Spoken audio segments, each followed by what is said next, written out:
What do you think? Yeah, I usually prefer to do white first because then if you drink red, then it will be a little bit different. So let's go back to the wine.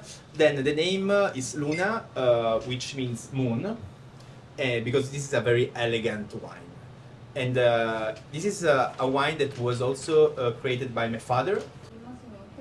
こちらのワインはですね、結構長期熟成によく白ワインになります。コンタクトっていうのを About the world of good food, good restaurants and wine, that maybe they want to try something different because, for example, so now we.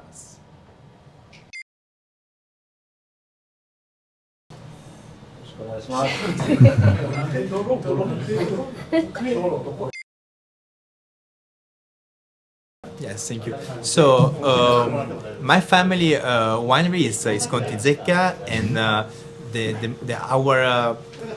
goal is to try to communicate our land, so our territory, through our wines. And so for us, it's so important to focus on agriculture and viticulture, so to produce the best quality grapes possible in our land. So our focus in the last 20 years has been having very nice, sustainable and organic viticulture.